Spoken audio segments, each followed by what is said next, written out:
누가복음 15장에는 세 개의 비유가 나옵니다. 70양의 비유, 70드라크마의 비유, 70아들의 비유. 그래서 세 개를 합쳐서 70자의 비유라고 부를 수 있겠습니다. 세 비유는 비슷한 주제와 플롯으로 진행되며 점층법으로 점점 주제를 강화하여 세 번째 비유에서 절정에 이르는데요. 세 번째 비유는 보통 탕자의 비유라는 이름으로 잘 알려져 있지요. 전통적으로 이 비유는 탕자와 같은 사람들에게 회개를 촉구하는 말씀으로 이해되어 왔습니다. 그러나 자세히 읽어보면 그렇지 않습니다. 이 비유는 오히려 탕자를 비난하는 큰아들과 같은 사람들에게 아버지의 마음을 보여주기 위해 말씀하신 것입니다. 세 비유는 하나의 공통된 맥락을 가지고 있습니다. 본문 1절과 2절을 보시면 두 그룹의 사람들이 등장합니다. 먼저 1절을 보시면 한 그룹은 세리와 죄인들입니다. 세리와 죄인들이 예수의 말씀을 들으려고 가까이 몰려들었습니다. 그리고 2절에는 다른 그룹의 사람들이 나오는데요. 그들은 바리새인들과 율법학자들입니다. 그들은 예수님이 세리와 죄인들을 환영하고 그들과 함께 음식을 드시는 것을 문제 삼습니다. 누가복음 15장에 나오는 세 개의 비유는 예수님이 그러한 바리새인들과 율법학자들에게 그분이 왜 세리와 죄인들을 환영하고 그들과 어울리는지 설명해 주시기 위해서 말씀하신 것입니다. 먼저 3절 이하에 나오는 70양의 비유를 함께 읽어봅시다. 4절에서 예수님은 청중의 일반적인 경험을 떠올리게 하십니다. 어떤 목자가 양 100마리를 먹이기 위해 들판에 나갔다고 생각해 봅시다. 양들이 평화롭게 풀을 뜯어 먹고 있는데 가만히 살펴보니 한 마리가 없어졌습니다. 그럼 목자는 풀을 뜯고 있는 9마리를 들에 둔 채 잃은 양을 찾아 나서지 않겠습니까? 그러다가 양을 찾으면 어떻게 할까요? 5절과 6절을 다 같이 읽어봅시다. 찾으면 기뻐하며 자기 어깨에 메고 집으로 돌아와서 벗과 이웃 사람을 불러 모으고 나와 함께 기뻐해 주십시오. 잃었던 내 양을 찾았습니다. 하고 말할 것이다. 4절이 일반적인 경험을 상기시키는 것이라면 5, 6절은 그것을 넘어서 예수님이 전달하시고자 하는 특별한 메시지를 담고 있는 것 같습니다. 잃은 양 한 마리 찾았다고 동네 사람들 다 불러 모아서 기뻐하는 것이 그리 일반적인 일은 아니겠지요. 5절에는 세 개의 동사가 나옵니다. 찾다, 기뻐하다, 어깨에 메다. 이 가운데 본동사는 어깨에 메다입니다. 그리고 찾다와 기뻐하다는 분사입니다. 그러니까 5절에서 중심이 되는 동작은 어깨에 둘러 매는 것입니다. 다른 동작은 부수적인 것입니다. 그 모습을 한번 마음속에 그려보십시오. 목자가 양을 찾은 나머지 너무 기뻐서 야호 하면서 양을 번쩍 들어 올려 어깨에 둘러 맵니다. 이것이 바로 예수님의 마음입니다. 잃은 양을 찾고서는 너무 기뻐하며 찾은 양을 어깨에 둘러매고 신이 나서 아마도 휘파람을 불면서 돌아오는 목자의 마음. 그것이 예수님이 이 비유를 통해 전달하고자 하는 핵심입니다. 그 메시지가 7절에 명시적으로 담겨 있습니다. 다 같이 읽어봅시다. 내가 너희에게 말한다. 이와 같이 하늘에서는 회개할 필요가 없는 의인 99보다 회개하는 죄인 한 사람을 두고 더 기뻐할 것이다. 이와 같이 하늘에서는 회개할 필요가 없는 의인 99보다 회개하는 죄인 한 사람을 두고 더 기뻐할 것이다. 하나님의 마음입니다. 그런데 이 말씀은 비유와 딱 들어맞지는 않는 것처럼 들립니다. 왜냐하면 비유에 잃은 양이 회개했다는 말은 없기 때문입니다. 그것은 8절 이하에 나오는 두 번째 비유, 곧 잃은 드라크마의 비유도 마찬가지입니다. 드라크마는 동전의 일종으로서 한 데나리온과 같은 값어치를 가집니다. 노동자의 하루 품삯에 해당하는 돈입니다. 한 여자에게 10드라크마가 있는데 그 가운데 하나를 잃어버렸습니다. 그러면 여인은 등불을 켜고 온 집안을 샅샅이 쓸며 동전을 찾겠지요. 그래서 찾으면 친구들과 이웃들을 불러 모으고 기뻐할 것입니다. 두 번째 비유의 메시지는 10절에 담겨 있습니다. 10절을 다 같이 읽어봅시다. 내가 너희에게 말한다. 이와 같이 회개하는 죄인 한 사람을 두고 하늘의 천사들이 기뻐할 것이다. 회개하는 죄인 한 사람을 두고 하나님의 천사들이 기뻐할 것이다. 이 비유에도 동전이 회개했다는 말은 없는데요. 동전이 회개하는 것이 가능하기는 할지도 잘 모르겠고요. 첫 번째 비유와 두 번째 비유는 세 번째 비유를 향해서 점층되어 가기 때문에 세 비유 전체를 함께 읽어야 그 의미를 온전히 알 수 있습니다. 처음 두 비유에서 말씀하시는 회개하는 죄인 한 사람은 세 번째 비유에 이르러 우리가 탕자라고 부르는 둘째 아들을 통해 형상화됩니다. 세 번째 비유는 11절부터 나옵니다. 그 내용은 교회 안 다니는 분들도 잘 아시죠? 한 아버지에게 아들이 둘 있었는데 작은 아들이 유산을 먼저 받아가지고 먼 나라에 가서 모두 탕진해버린 후에 처량한 신세가 되었습니다. 그제서야 그는 제정신이 들어서 마음을 바꾸고 말합니다. 18절과 19절을 다 같이 읽어봅시다. 내가 일어나 아버지에게 돌아가서 이렇게 말씀드려야 하겠다. 아버지, 내가 하늘과 아버지 앞에 죄를 지었습니다. 나는 더 이상 아버지의 아들이라고 불릴 자격이 없으니 나를 품꾼의 하나로 삼아 주십시오. 회개한다는 말은 문자적으로 돌아간다는 뜻입니다. 둘째 아들은 아버지께 돌아갈 것을 결심합니다. 그리고 실제로 돌아갑니다. 21절을 보면 그는 아버지께 돌아가서 처음에 마음먹은 대로 말합니다. 21절을 다 같이 읽어봅시다. 아들이 아버지에게 말하였다. 아버지, 내가 하늘과 아버지 앞에 죄를 지었습니다. 이제부터 나는 아버지의 아들이라고 불릴 자격이 없습니다. 나는 아버지의 아들이라고 불릴 자격이 없습니다. 이 말에는 하나님과 우리의 언약 관계가 그대로 녹아 들어가 있습니다. 하나님은 우리를 부르셔서 그분의 백성으로 삼으시고 아버지와 아들의 언약 관계를 맺으셨습니다. 우리가 하나님을 아버지로 인정하고 받아들일 때 우리에게는 그분의 자녀로서 모든 것을 누릴 자격이 주어집니다. 그러나 우리가 하나님을 아버지로 인정하지 않고 떠나버린다면 우리는 더 이상 자녀의 자격을 가질 수 없습니다. 그러나 22절을 보면 아버지는 그러한 아들을 다시 맞아들여 좋은 옷을 입히고 손에 반지를 끼우고 발에 신을 신깁니다. 아들 자격을 회복시켜 준다는 뜻이지요. 자격이 없는데 자격을 주시니 은혜입니다. 하나님은 회개하는 사람에게 은혜를 베푸십니다. 다시 첫 장면으로 돌아가 봅시다. 비유 속에 나오는 둘째 아들은 예수를 찾아온 세리와 죄인들을 비유한 것입니다. 본문 1절을 다 같이 읽어봅시다. 세리와 죄인들이 모두 예수의 말씀을 들으려고 그에게 가까이 몰려들었다. 세리와 죄인들이 예수께 몰려들었는데요. 그들을 특징 짓는 행위는 무엇일까요? 들음입니다. 세리와 죄인들은 예수의 말씀을 들었습니다. 예수의 말씀을 들으려고 그분께 몰려드는 모습이 그들의 회개를 암시합니다. 그러나 두 번째 그룹은 전혀 다른 태도를 보입니다. 2절을 다 같이 읽어봅시다. 바리새파 사람들과 율법학자들은 투덜거리며 말하였다. 이 사람이 죄인들을 맞아들이고 그들과 함께 음식을 먹는구나. 바리새파 사람들과 율법학자들을 특징 짓는 행위는 무엇인가요? 투덜거림이지요. 그들의 투덜거림은 그들이 듣지 않고 회개하지 않음을 암시합니다.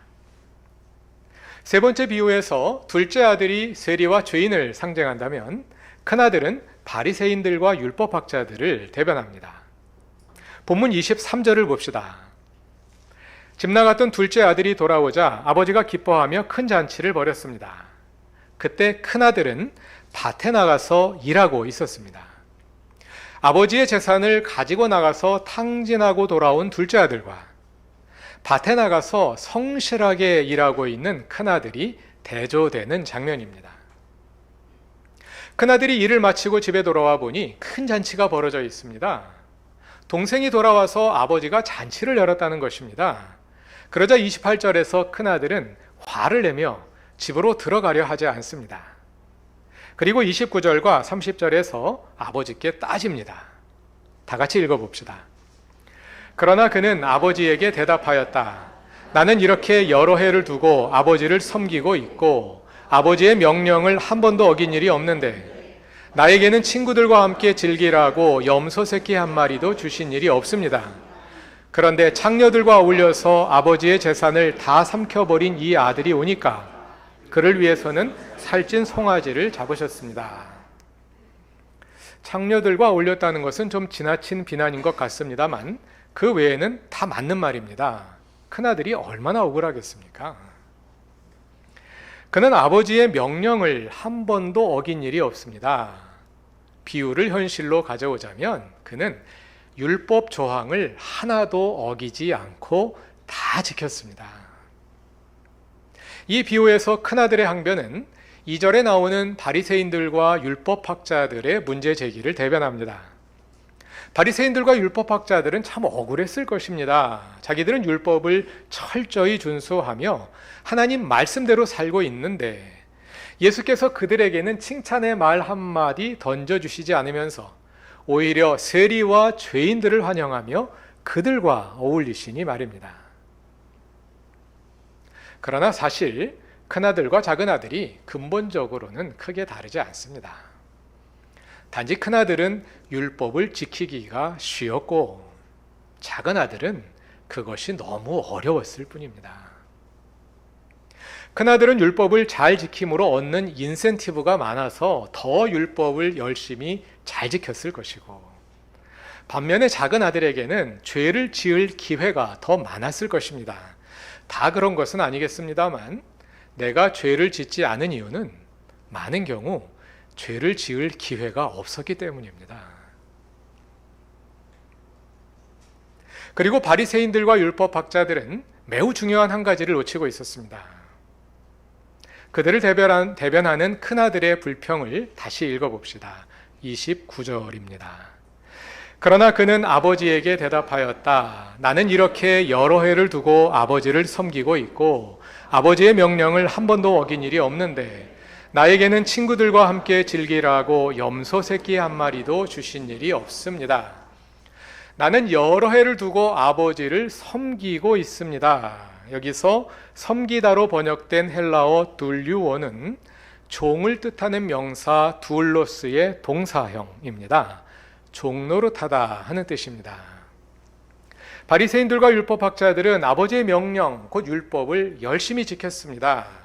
그러나 그들은 정작 아버지의 마음을 알지는 못했습니다. 그들은 그 결과 하나님의 자녀가 되지 못하고 율법의 종이 되어 있었습니다. 이른 양을 찾고 너무 기쁜 나머지 예 하면서 어깨에 둘러매는 어린 양을 둘러매는 목자의 그 마음, 그들에게 필요한 것은 바로 그 마음을 아는 것이었습니다. 아버지가 큰아들을 향하여 자기 마음을 표현하는 31절과 32절을 다 같이 읽어봅시다. 아버지가 그에게 말하였다. 얘야, 너는 늘 나와 함께 있으니 내가 가진 모든 것은 다 내 것이다. 그런데 너의 이 아우는 죽었다가 살았고 내가 잃었다가 되찾았으니 즐기며 기뻐하는 것이 마땅하다. 너는 늘 나와 함께 있으니 내가 가진 모든 것은 다 내 것이다. 너는 내 아들이자 상속자이지 않니? 내가 아들로서 상속자답게 생각하고 행동할 수 있으면 참 좋겠구나. 죽은 아들이 살아났고 잃어버렸던 아들을 다시 찾은 아버지의 기뻐하는 마음을 좀 이해해 줄 수 없겠니? 바리새인들과 율법학자들에게 주시는 예수님의 말씀입니다. 오늘의 본문 누가복음 15장의 중심 주제 가운데 하나는 회개입니다. 마태복음과 마가복음을 보면 예수님은 공생애를 시작하며 회개하라, 하나님 나라가 가까이 왔다 하고 선포하십니다. 누가복음에는 그 문구가 그대로 나오지 않습니다만 내용으로 보면 다르지 않습니다. 오히려 누가복음은 회개를 더 강조합니다. 회개와 하나님 나라는 동전의 양면입니다. 하나님 나라는 하나님의 주 되심이고, 회개란 하나님 아닌 다른 것을 주인으로 삼던 삶에서 돌이키는 것이니까요. 우리 삶에서 그동안 주인의 위치에 올려져 있었던 것, 그것들을 주인의 자리에서 끌어내려 내 삶의 밖으로 내보내는 것이 회개입니다. 그리고 오직 하나님께서 그 자리에 계셔서 나의 진정한 주님이 되실 때 우리 삶에 하나님 나라가 이루어집니다. 이것은 어느 한순간에 이루어지지 않습니다. 평생을 통해 계속되어 가야 합니다. 우리 삶의 하나님 나라가 이미 시작되었으나 아직 완성되지는 않았기 때문입니다. 회개가 없으면 하나님 나라도 없습니다. 우리가 회개하는 만큼 우리 삶에 하나님 나라가 이루어집니다. 그러므로 만일 우리에게서 회개가 중단되었다면 그것은 우리 삶에 하나님의 주 되심이 진전되지 않고 있음을 보여주겠지요. 회개하는 만큼 우리의 신앙이 성장합니다. 회개가 중단되었다면 신앙도 정체되어 있는 것입니다. 만일 우리에게 회개가 중단되어 있다면 왜 그런지 진지하게 성찰해 보아야 할 필요가 있습니다. 오늘 본문에서 회개해야 할 사람은 둘째 아들로 비유된 세리와 죄인들 뿐만이 아닙니다. 큰아들로 비유된 바리새인과 율법학자들도 사실은 회개해야 할 사람들입니다. 그런데 누가복음에서 바리새인들은 회개할 줄 모르는 사람들로 등장하지요. 누가복음 18장 19절 이하에는 오늘 본문과 비슷한 대조가 나오는데요. 바리새인과 세리의 기도라는 제목의 비유입니다. 두 사람이 함께 기도하러 성전에 올라갔습니다. 11절과 12절을 보면 바리새인은 서서 이렇게 기도합니다. 다 같이 읽어봅시다. 하나님 감사합니다. 나는 남의 것을 빼앗는 자나 불의한 자나 간음하는 자와 같은 다른 사람들과 같지 않으며 더구나 이 세리와는 같지 않습니다. 나는 일해에 2번씩 금식하고 내 모든 소득의 11조를 바칩니다. 그러나 13절에서 세리는 멀리 서서 하늘을 우러러볼 엄두도 못 내고 가슴을 치며 아 하나님 이 죄인에게 자비를 베풀어 주십시오 하고 기도합니다. 이 비유에서도 세리는 회개하는 사람으로 바리새인은 회개하지 않는 사람으로 나타나지요. 무엇이 바리새인에게서 회개를 앗아가 버렸을까요? 질문을 바꾸어 봅시다. 우리는 무엇을 회개해야 할까요? 비유에 나오는 큰아들과 바리새인들의 공통점은 회개의 이유를 율법 준수에서 찾는다는 점입니다. 큰아들은 나는 아버지의 명령을 한 번도 어긴 일이 없습니다 하고 말하죠. 바리새인은 기도해서 나는 남의 것을 빼앗거나 불의한 행위를 하거나 간음하지 않았고 세리처럼 부정한 방법으로 지나친 수익을 얻지도 않았습니다. 나는 일해에 2번씩 금식하고 내 모든 소득의 11조를 바칩니다. 다 율법에 관한 이야기죠. 율법을 잘 지켰으니 회개할 이유가 없다는 것입니다. 그러나 여러분, 둘째 아들의 행동을 잘 관찰해 보십시오. 이 비유에서 둘째 아들이 무슨 율법 조항을 어겼을까요? 찾아보자면 관련된 율법 조항이 있기는 있을 것입니다. 이 비유는 둘째 아들의 문제가 어떤 율법 조항에 위반해 있다고 말하는 걸까요? 비유에서 둘째 아들의 근본적인 잘못은 아버지를 떠났다는 것입니다. 아버지와 아들로서 맺어진 관계를 파기한 것입니다. 아버지를 아버지로 여기지 않고 그냥 내 돈을 가지고 있는 금고 정도로 여긴 것입니다. 그래서 아버지는 버리고 돈만 가지고 떠난 것이죠. 회개란 그렇게 깨졌던 관계를 회복하는 것입니다. 이것은 처음 두 비유에서도 마찬가지입니다. 잃었던 양을 되찾음, 잃었던 동전을 되찾음, 곧 관계의 회복을 말하는 것 아니겠습니까? 제 목자를, 제 주인을 찾아가는 것입니다. 회개란 하나님과 관계의 회복입니다. 그럼 큰아들은 어떨까요?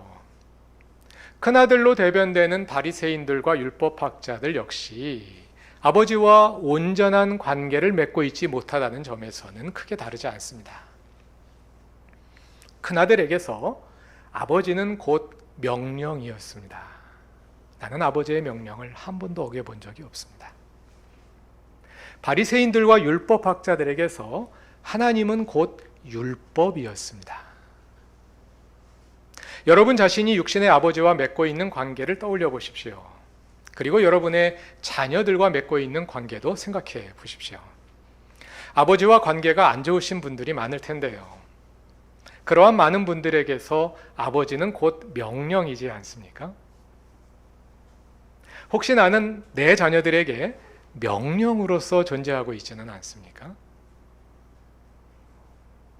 아버지와 관계가 정말 좋은 분들도 간혹 있습니다. 그런 분들은 어떤가요? 아버지의 마음이 느껴지고 또 아버지로서 자녀의 마음을 느낄 수 있는 그런 관계이지 않습니까? 하나님은 우리에게 명령으로 존재하기를 원하지 않으십니다. 하나님은 우리에게 아버지의 마음으로 다가오기를 원하십니다. 우리의 진정한 아버지이신 하나님은 우리가 기뻐하는 것으로 인해 기뻐하시고 우리의 눈물이 고인 곳에서 함께 슬퍼하십니다. 그와 마찬가지로 하나님은 그분이 기뻐하시는 것을 우리도 기뻐하고 아버지의 눈물이 고인 곳에서 우리도 함께 울 수 있는 그런 관계를 맺기 원하십니다. 하나님께서 우리에게 공감하시듯이 우리도 하나님께 공감할 수 있는 자녀가 되기를 바라십니다. 율법을 넘어서는 패러다임, 율법보다 더 나은 윤리는 우리가 아버지의 마음을 아는 것으로부터 시작됩니다. 그리고 아버지의 마음을 알게 될 때 비로소 우리는 하나님의 자녀다운 품이 있는 삶을 살게 됩니다. 하나님의 주되심을 이루어가는 것은 곧 아버지의 마음을 알아가는 것입니다. 하나님의 마음을 알게 될 때, 그래서 우리가 하나님과 공감하게 될 때 우리의 마음은 자연스럽게 그분의 마음으로 채워져 갑니다. 그렇게 그분의 마음으로 변화되어 갑니다. 마음이 달라지면 태도가 달라지고 인생의 목적이 달라지고 행동이 달라지고 다른 이들과 맺는 관계가 달라집니다. 그렇게 우리의 삶에 하나님 나라가 확장되어 갑니다. 그것이 신앙의 성숙입니다. 그리고 그 과정에서 자연스럽게 회개가 이어집니다. 그 회개는 단순히 명령을 어기는 것을 참여하는 데서 그치지 않습니다. 내 삶을 향한 주님의 마음을 알게 되고 주님의 마음으로 내 삶을 돌아보게 되고 나와 공감하시는 하나님과 공감하는 과정에서 자연스럽게 회개가 이루어집니다. 그 회개를 통해 우리 삶에 하나님의 주 되심이 더 온전히 이루어져 갑니다. 그러므로 회개란 단회적인 것이 아니라 평생에 걸쳐 이루어지는 하나의 과정입니다. 그것은 아버지가 어떤 분이신지를 알아가는 과정이고 하나님에 대한 감각을 회복해가는 과정이고 사랑하는 과정이며 하나님과 일치해가는 과정입니다. 이러한 회개와 성숙의 과정이 우리에게서 지금도 그리고 앞으로도 계속되어 갈 수 있기를 바랍니다. 이렇게 우리가 하나님의 마음을 알아가며 함께 성숙해 갈 때 주님은 잃은 양을 찾아 어깨에 둘러매는 목자의 마음으로 우리를 기뻐하실 것입니다. 다 같이 기도드리겠습니다. 하나님, 주님의 마음이 있는 곳에 우리의 마음도 있게 하소서. 주님이 기뻐하시는 것을 우리도 함께 기뻐하며 주님이 마음 아파하시는 일들을 우리도 함께 부둥켜 안고 울 수 있게 하소서. 주님이 사랑하시는 사람들을 우리도 사랑하게 하시고 주님이 이루시고자 하는 일들이 우리의 소원이 되게 하소서. 주님의 마음으로 살아갈 때 우리 안에 주님의 주 되심이 온전히 이루어지게 하소서. 예수님의 이름으로 기도드립니다. 아멘.